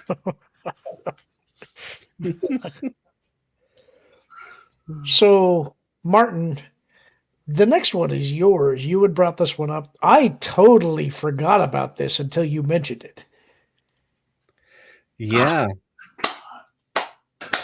I thought Kevin would know this one too. There are a lot of great writers who cut their teeth on this show. And I want to say that up front, because like J. Michael Straczynski, who would go on to write Babylon 5, basically learned season-long arc storytelling on this show. So yeah, it has it like a show that was on Fox called I can't remember the space something. It was basically Space Marines who Space Above and Beyond. Above and Beyond, yeah. Shows that were short-lived but had long tail ends. But this show was one that was made to have interactive toys. Now, So that as you watched it, if you had the toys, you could shoot at the villains and it would give you a score. There would be segments of the show where the toys would come to life if they were pointed at the TV in the right way. All sorts of stuff like that. before you go on much farther, in case there are people that don't know what this is, it was Oh, I'm sorry, I Captain didn't even say Power that. and the Soldiers of the Future. Captain Power and the Soldiers of the Future. It's Canadian. It absolutely reeked of back bacon So this in was, the best way possible. Now, the one thing I didn't know, because I do remember that this was an interactive toy, but how did that work? Because normally you would have to have like a sensor or something on the TV. What were, how, it- how The did sensor was on the toy. yeah, the sensor was on the toy, and the screen would flash, and you had to be standing on top of the television. It did not work the way it worked in the commercials, of course. Right. Like so, like you had like your 3 tiers of cartoons, right? You had like your weekday ones, and even then that was tiered up because like depending on because syndication was such a wonderful thing back then. You had your before school cartoons, you had your after school cartoons, you had your Saturday cartoons, which made all the money, and then you had your Sunday cartoons. And on the holidays, we would get all the awesome marathons. For me, Captain Power was always Sunday. I'm trying to remember. I think it was Captain Power, and he was on super early. Like it was like you woke up and we were watching Mega Church stuff, and then the first cartoon of the Sunday morning was Captain Power. And then depending on where you were, maybe you got Mario Cantone being Steam Pipe Alley, or you got DJ Cat. But you would have to like be legitimately standing up against the screen like this, and then the light would flash, and sometimes your pilot would come flying out of the ship, and sometimes it wouldn't. But for those times where it did, it was awesome. Well, and the villains would have these deep black boxes on their chests, which were targets that you could shoot at with the toys. Mm-hmm. Oh man, awesome concept. So, what was the fact that it didn't work well for the toys? Is that part of what killed the thing? Is that the gimmick didn't work? No, the show was way too well to them. The show was way too dark and expensive to produce. Yeah, very expensive. So like the show was canceled before the toys were out, but the show still aired. So like it was one of those like once you knew the show wasn't going to come on, there was really no incentive to get the toys. Although they did sell VHS copies. Yes. In fact, some of the toys came bundled with special episodes. I'm curious if you guys are going to remember this. I know you'll remember the toy, but did you remember this? Holy yes. CBS, I had this. Baby. I think there were only 13 episodes. Mm-hmm. I think you might be right. But yeah, this was CBS, wasn't it? So like you would go to commercial with the bumper of that cowboy at the street corner. Man, I loved this show. Well, and the toys, the actual, well, here. These were super cool. Mm-hmm. These would be so expensive if they produced them in the same quality today. Yeah. And came with a holster that you could wear, the belt and the holster and everything else. You could get the vest if you wanted to for the sensor. Mm-hmm. You could get a helmet or a trucker hat. Yep. And that blaster was so high quality. I remember pulling that thing out and doing a twirl, which was kind of complicated because it's not a traditional trigger guard on that thing. But you could set it to a wide band or a narrow band for the beam if you wanted to be a trickier shot. Loved these things. I had a friend that had a set. I never actually had the toys myself, but I would go over to his place and we would play on his property, and I loved that stuff. My brother and I had them. So we played in the house with these all the time. I got something like it for my kids. It is laser tag, but obviously it's not the same because that company folded. But there's still some high quality stuff out there that's laser tag. So I'm glad for that. What was the other company in the 80s? Because we had two that dropped around the same time, and Lasertag had the better. What was it, Photon or something like that? Photon was the one that I had, and it was the cheaper variant. Yep. It's just Lasertag was just that much better, and they had the cooler name, so it just overtook them. But like, I don't know. I think I was laughing because I had another one of those look at the things they took from us moment while watching Instagram, like when our water guns and laser tag used to look like actual firearms. Mm-hmm. Then some mistakes got made, and now we've got Han Solo's blaster and it's orange. But oh gosh, laser tag was just actually wasn't laser tag chiefly responsible for one of those moments. I think it was. Yeah, it may have been. Yeah, I think there were a bunch of kids playing laser tag on a field, and somebody mistook it for something else, and tragedy ensued. But laser tag was just so much better. We used to have the giant laser tag arenas and the competitions, and yeah. Oh, man. Remember the pole position cartoon? There was a cartoon? Yeah, I'm pretty sure the theme song was just pole position on, dun, dun, dun, dun, dun, dun, dun, and then the just really fast driving and speed lines because it was the 80s. So I did see some people a little upset that we didn't include things like Voltron and the real Ghostbusters and Jason the Wheeled Warriors. Believe me, I thought about all of them, but there's only so much time that we have for the show, so we couldn't include everything, and I wanted to hit the highlights that I was most familiar with. But next up, we actually have Trish that has a whole bunch of picks, which is kind of cool because she's hitting the female perspective for that time frame, and there's actually a couple of these that I wasn't familiar with. Before we get to those, though, we've got a bunch of super chats that have stacked up, and I want to get to those. We have Karen Owen for 5 saying, Oates has a recently published book to promote. I don't think much of her. She was the commencement speaker at my college graduation and didn't speak? How does that work? Was it interpretive dance? Sign language? What? I wouldn't like her much, although maybe if you're lucky you got out early. I don't know.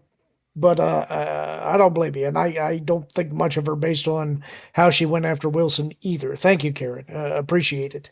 Chief William Schweikert for 5 saying, my grandmother was a candy coder. She worked for Moots Candy. You should look it up. Michael Moots Candy in Pennsylvania. Dad was delivered Yuengling ice cream. Well, that's cool. Yeah, we got Chef Eddie for 5 saying, my concern is that Sony is the largest producer of DVD, Blu-ray, and 4K discs, as well as CDs. Those are small markets compared to video games. Yeah, and they've been trying to kill the physical market forever, and it is still something I vehemently oppose. And part of the reason for that is PlayStation's own example, where for those movies that people bought digitally, they decided not to continue licensing them, and they just dropped out of your library. That's going to happen with all of this stuff. So, I think that we got some rocky times ahead when it comes to consumer rights. CD sales went up. Did they really? Yep. The first time in a really long time they went up. So we've got Wolfram McGruffle III for $5.19 saying, hi, Lorn and Martin and Trish and Kevin. Thanks for the show. I look forward to it through the week, and I wish it was on more days even. That would be a tall order, Wolfle, since we're also appearing on all these other shows. So a lot of us are bouncing around through most of the week anyway. It just depends on which channel that we're on. So, but I do have to say, appearing with these guys and over on Marv's show, these are some of the best times of my week. Yep. Aww. Yeah, I think Friday is the one that I at least look forward to more than most, because we get to spend it all with you here. I just realized that was such a girl reaction. Aww. We've got Liquid Fox for 2 Canadians saying, Skeletor the OG troll. Kevin knows. And that was another reason that I loved Masters of the Universe. When we first heard Jared Leto's take on his voice, I was not immediately turned off, and I kind of thought that I might be, because Skeletor has a very unique voice. Yeah. This is the first Jared Leto role that I have completely and totally embraced. I loved him as Skeletor, and they played Skeletor exactly right. I was so happy with their interpretation. We got Doge Pal for 5 saying, the 1980s may be part of the first dark age of animation, but I'll always have a soft spot for the action shows. He-Man, Thundercats, Transformers, etc. Yeah, you're in good company here, pal. I miss those days. It's like, do you remember the bubble package Transformers trading cards? Yeah. It's like they had so much cool merchandise. They had the little the red film so that you could do the secret decoder text thing on the back to get all of the Transformers stats. You could cut them off the back of the boxes. Nobody does that fun stuff anymore. I can break down Saturday morning cartoons by the network and the year if we really wanted to. I can.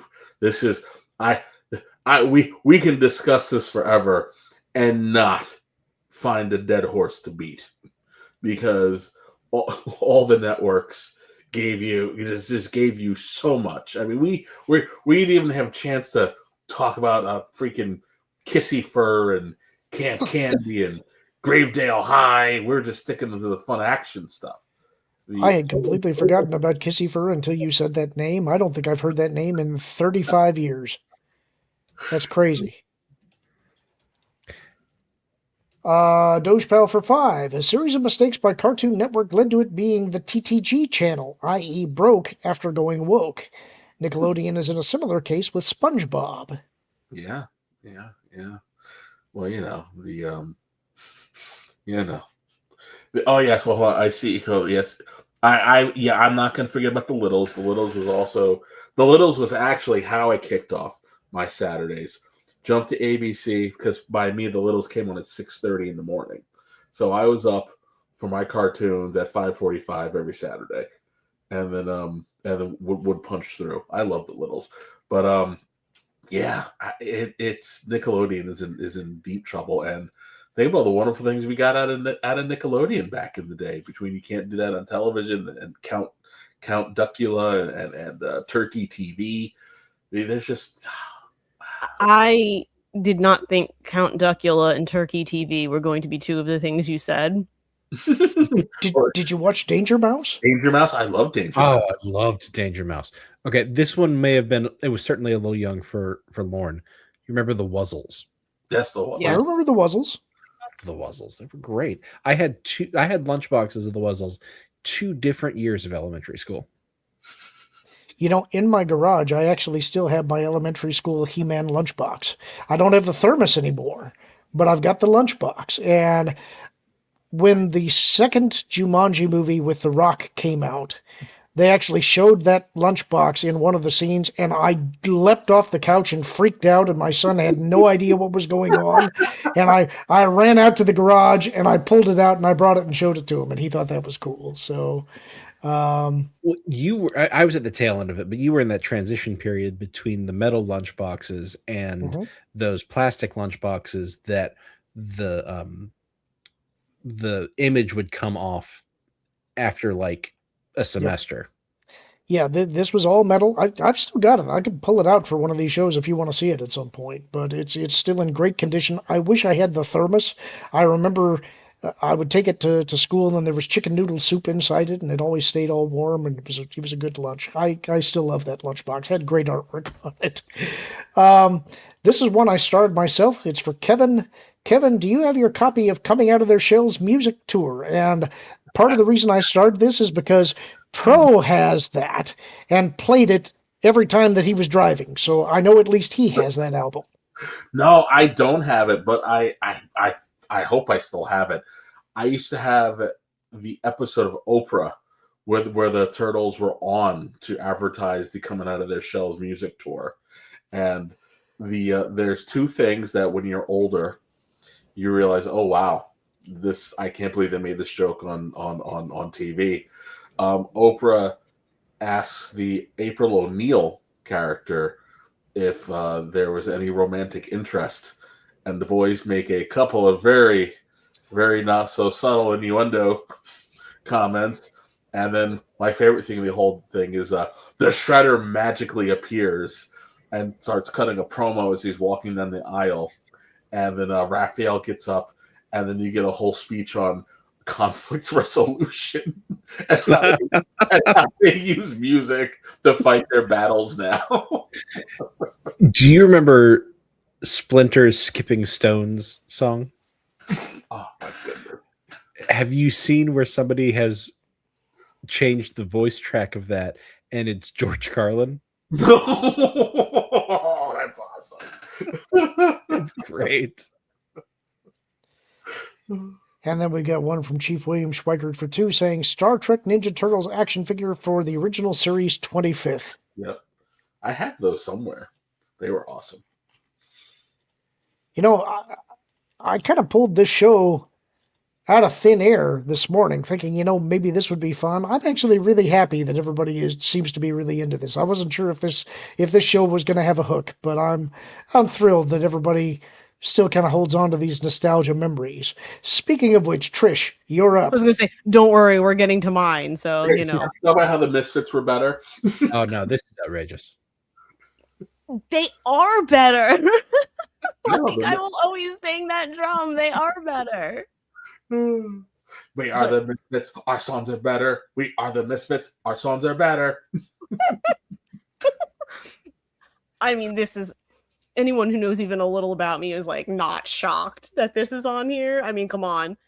It's a Even woman in her even I said when we were talking, this is going to be the first one on your list.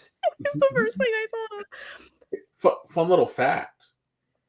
You know, G.I. Joe, obviously we know G.I. Joe and Transformers exist in the same universe. But so does Gem. They all have a reoccurring character that cuts through all the shows. I can't remember his name, but it's the character. It's the reporter who's based on Geraldo Rivera. Same voice actor, same character, 3 shows. Did Wait we a minute. touch on this in the Lost Guys about there being like a Yeah, I think we whatchamacallit? did. I got to hit this. Solstice Studios for 20 saying, I own the series box set. Love this show. Nice. I don't own it, but that's nice. It's a girl and her alter ego. She's in a band. It's a little weird where her boyfriend loves her and her alter ego and doesn't know that it's the same person. And It's not so weird. but I recently found a playlist on YouTube where it's like every song that they ever did in the show, every musical number. I was like, yeah, this is the kind of stuff that YouTube is made for, you know? How many songs did they do? A lot. A lot. I mean, because like, look right there, you can see in the picture the doll comes with a cassette, and I think each cassette, it's at least 2. I can't remember if there was 4, like 2 on each side, or if there's just 2. I can't remember that. But yeah, like dolls were coming with cassettes and everything, which is another reason I think it's particularly cool. Do you remember that the car was a cassette player? That sounds vaguely familiar. I didn't have it, but that sounds familiar. The only problem with Gem, as any woman will attest to, and we touched on this in the Lost Guys, is that she is like noticeably bigger than Barbie. It's like dimension wise, so you can't trade clothes or anything like that. And that might not sound like a huge deal, but when you're a girl playing with Barbies, you'd like to swap clothes and stuff like that. And then she was always like, say, towering over a Ken doll or something like that. And so she wound up not really getting played with in the same way because you just couldn't incorporate her. It was Brigitte Nielsen standing next to Tracy. What's it? Tracy Gold. Yeah, but and it Girls created learn very young that bigger girls don't get to dress up.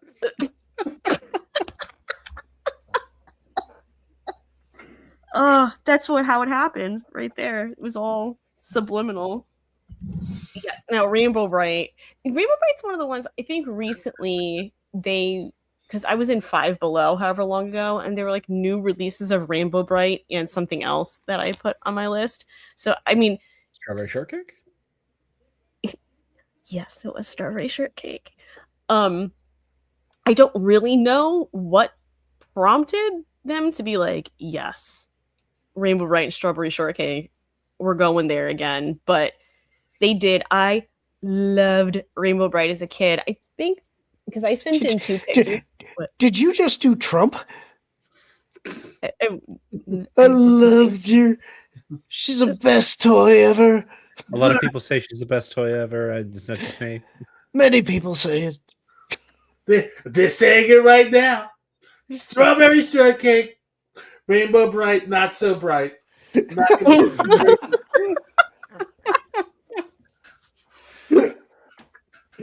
Anyway, I put this picture because when I was looking for pictures, we saw a picture of Rainbow Bright and her horse Starlight, and it was attached to like, I don't know, some post somewhere of someone being like, did you know they sold the horse? And I had this moment where I was like, wait, I had like one of the toys that people like didn't all have, because I wasn't one that, sometimes they run a little bit expensive or what, and maybe a little harder to get. But I had Starlight the horse. I had all of her friends. I loved Rainbow Bright so much that in a Lost Guys, we talked about theme songs, and I put Rainbow Bright on there. It is such an earworm. I'm not even gonna start singing it because everybody will be like, "Shut up!" The song's in my head now. What is the horrible little cream puff creature? It's a sprite. They all had little sprite friends. A Ugh. cream puff. Well, I didn't know what it was.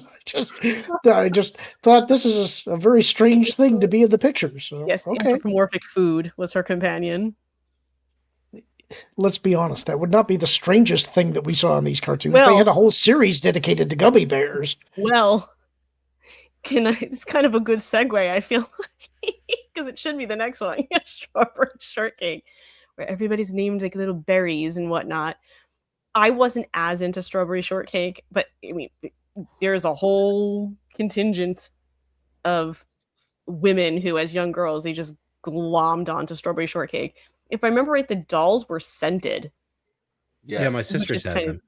They were. Yeah, I think I might have had like one or two. It wasn't for me what Rainbow Bright was. Rainbow Bright was like my jam. Like I'm telling you, I had like every color. I took dolls with me on trips because it was like, no, I have to have something Rainbow Bright with me. But Well, Rainbow Bright was kind of like punk rock Strawberry Shortcake. I never thought about it that way, but I feel like that explains a lot. Yeah, actually. But yeah, it doesn't. Yes, I think it says strawberry scented on the box. I have like the little window. I should make it bigger. What's crazy is when I have this thing when we do these where I want the pictures to be a certain way. Like when we would do the movies, I would try to get movie posters. So for this, I tried to get original pictures of the original versions because so many of these things were redone, and I saw so many of the new ones, and it says like original 1980s design because she's had a few makeovers, Strawberry Shortcake. But the doll did, as best I could tell, look just like this. So that and Rainbow Bright, whoever did it recently, visually, I think they did a really good job. I don't know if they put shows out for them or anything, but So they if they were both had trying some to- work done over the years. well, whatever work they had was very classy because you can't really tell. They just look like they've aged very well.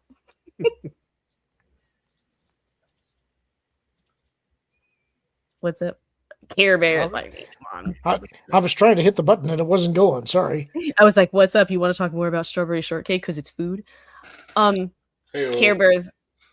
Well, we know food is a topic of discussion. We were talking about candy before. I mean, come on. Mm-hmm. I mean, Care Bears is like one of those things where I want to say it felt a little girly, but also I just feel like everyone kind of, to some degree, I had a liked Care Bear. Bears. Yeah, like which one did you have? I had the brown one with the heart. I think was that. You know what? I don't want to speak out of turn. I'm gonna look it up really quick. I had Wish Bear for whatever that's worth. It was like kind of like the turquoisey one with the shooting star on its belly. What one is brown? This is the thing. I had Braveheart. Is that the lion? Okay, I was gonna say I was right. The one you had, Martin, was Tenderheart. Tender heart. Okay. Yeah. Oh, that's me all over. Lorn. I was going to say Braveheart would be a very different bear, I think. It's an awesome bear. Definitely wants his freedom. I'm like looking to see what else. Friend Bear, Good Luck Bear, Cheer Bear. Yeah, Intensive Care Bear. That's not my joke, unfortunately. I can't be the only one that when I see something Care Bears, my brain immediately goes to Care Bears countdown 5, 4, 3, 2, 1. Like every time. Yeah. And I almost put these on my list, but I didn't because I'm pretty sure they started as a greeting card and then became a TV show and then became the dolls. And actually, now that you say it, it sounds right. I'm not sure, but that sounds familiar. But I also said to Lauren, there's a couple on my list that technically it was the toy first and then they made a show, but I feel like, I'll play a little loosey-goosey with it. So yeah, maybe this is one of them too, because I didn't say this was one of them. Let me tell you, the Care Bears Thanksgiving special is top tier. Thanksgiving I special. remember it. I was also going to put this one on there. Were you? I had a pound puppy. Where My- Me too. puppy? Me and my two cousins, my grandma gave us each a pound puppy, and mine was like the tan by the heart. Mine looked like that, and his poor little nose fell off somehow. And like I wasn't someone who was particularly rough with toys or anything like that, so I don't know how his little snoot fell off, but it did, and he had just like this hard glue patch on his face. But I still loved him so very much. I had Cooler, the gray one. I honestly don't remember the name of what mine was. Cartoon Cooler sounded like the Fonz. Yes. But, and I am a dog person. And now whether or not I loved pound puppies because I love dogs or I love dogs because I love pound puppies, the world will never know. But I do love dogs. So it's very appropriate that I had a pound puppy. I love my pound puppy so much. I don't even know if I still have it tucked away somewhere. So your final pick was one I had never even heard of. This I don't know what this is. So you're gonna have to. To Lorn, the name is funny. Am I the only one that remembers the Puffalumps? Because I had two. Am I? Did I stump everybody? Because I love it when this happens. My mother's mom, my maternal grandmother, she had these. Did she? I think I had a little golden book with these on them or something. Well, this was one of the ones where the toy existed first, and then they made the cartoon. It's called the Wild Puffalumps. But I had two of them. It's like a Fergie song. I'm not, Martin. I'm not kidding. I sent this to Lorn, and then I was going, "My lovely Puffalumps." I was literally saying this as I was going around. Chicken man. I was like, if this were today, it's provocative. They would find a way to incorporate Fergie into their branding. You went provocative. You should have heard Lauren's comments on butterscotch. Yeah, really. And the reason I picked this particular picture is the bunny at the top and the cat in the middle. I had those two. So they sat at the foot of my little bed. I thought that cat sat in the cradle with a silver spoon. I don't like that song. I know. I hate that song and American Pie. I can't do it. I can't listen to those. But yeah, Is it because they insist upon themselves? It's just they feel like they're 9,000 years long. And it's just not a fan. And somebody inevitably looks at me like aghast when I say I don't like one of those songs, but I just don't. So it's interesting to me because I see in the chat that people are also mentioning all kinds of shows that I remember but didn't until you mentioned them. There's the Snorks. I remember the Snorks. I had the little rubbery figures that we would have as kids. Yeah, the Snorks were Smurfs underwater. Yes. Yep. The Smurfs crossover was awesome. And Shirt Tails, yes, the monkey. Why can't the monkey talk like Groucho? I actually hated the Shirt Tails. Oh yeah. But why did you hate him so much? I don't remember. I just remember I despised the show. There were a bunch of shows actually that I didn't like, but I watched anyway because I was a kid, and it was like the TV is mine this day. So the TV is mine. Well, it was. That was one of the cool things about weekend cartoons was that Saturday the TV belonged to the kids, and that was just the rule. You got the TV one day of the week, and by God, this was it. Pause. The Indian bears, paw bears. Yes, I remember those. I forgot about those, but I remember them now. Saturday was awesome, and then Soul Train came on and told you that it was time to go outside. We do have a few additional super chats that came in. We've got from Doge Pal for 2 saying Netflix's He-Man, She-Ra will always be a disgrace.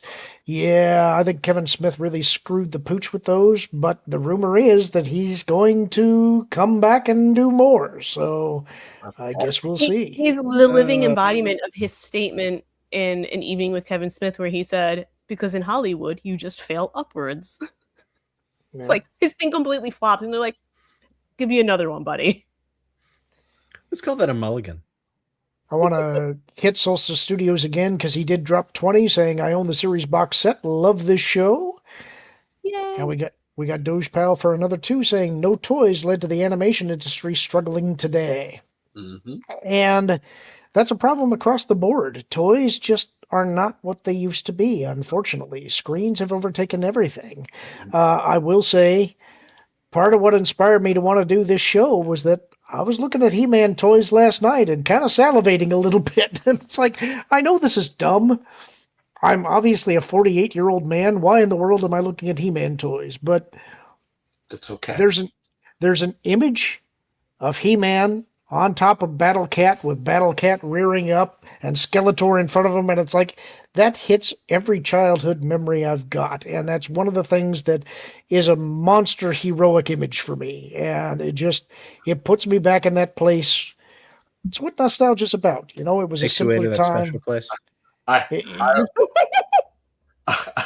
I almost dropped $200 on Facebook Marketplace for Creative He-Man toys, and the only reason I didn't was because the actual He-Man figure did not have the power sword, and the paint was a little too worn for me to my nerdtism to not kick in. Well, what I'm thrilled about, honestly, is that I can see in the chat you guys were kind of passionate about this show, and that's actually really cool for me. I didn't know if this show. I was kind of dreading the show tonight because I was thinking, man, nobody's gonna care about this, and it's always fun when I get surprised and I see in the chat you guys are totally into this, and it makes me very happy. You're my people, and I love the fact that this was a big deal for you guys too. So you got a case of the Trishas where you're like, no one's going to care about what I want to talk about right now. Yeah, it's like I was wondering, are we really going to be able to get an hour out of this? And I was thinking, nobody's going to remember these shows. Remember the Rambo cartoon? No, Rambo and the Forces of Freedom? Yes. Really? Well, okay, so there was Rambo, but there was also Chuck Norris and the Karate Commandos. Yes. Oh, goodness gracious. Ooh, why is my... Hold on a second. I gotta find the new outlet. I'm about to lose power. Well, No. Uh-oh. I'm here. Well, this is actually where we were going to close out the show anyway. So if you do lose power, tell everybody what you're up to before that happens. So, hold on a second. All right, I think I have seconds. All right, let me come back.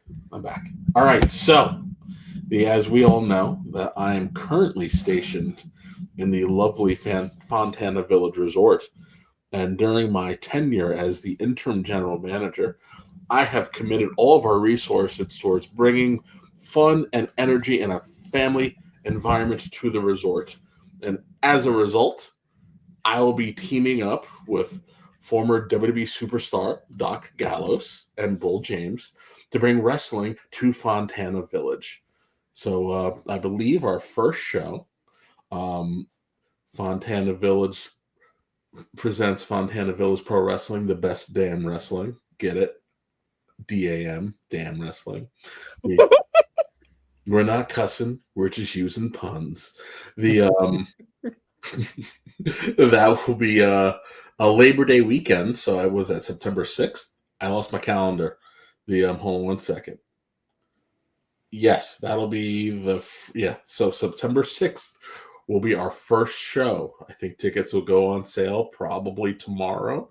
And then you can follow the best damn wrestling on the Instagrams. Where are you? Fontana. Fontana.pro wrestling on the Instagram for more announcements. But as of right now, we have the son of AJ Styles and Doc Gallows and a whole bunch of other surprises in store for everybody. So buy tickets. Help my boss not be mad at me because this show can't bomb or she'll get me fired. I'm putting this all on you. If the show bombs, I'm fired and I can't feed my kids. That's a way to guilt the audience. That's a solid tactic. Martin, Trish, what do you got? Well, nothing quite as interesting as putting on a wrestling extravaganza. The best damn wrestling extravaganza in Fontana. And let's remember that this place is historic and contributed to our war effort by powering Oak Ridge, right? Oakridge National Labs. Yeah. I was hoping it was the Oak Ridge Boys. It's practically our patriotic duty to support this event. I like it. But as for me and Trish, we do the Lost Guys with Nolan Thunder and Hangry Table. We're on a bit of a hiatus, and there's a backlog of stuff. As soon as that backlog starts coming out, we're going to let our fans out there know so that they can check it out. One of the ones that's in the queue is our 50th episode, Prince-tacular. And which we realize isn't Lost Media, but was a suggestion. Yes. And Martin and I were all too happy to give into that suggestion and ramble about Prince. So, yeah. All right, guys, that's going to do it for our show tonight. We'll be back next Tuesday. Be sure to tune in. Hope you all have a great weekend. Until then, we'll see you next time.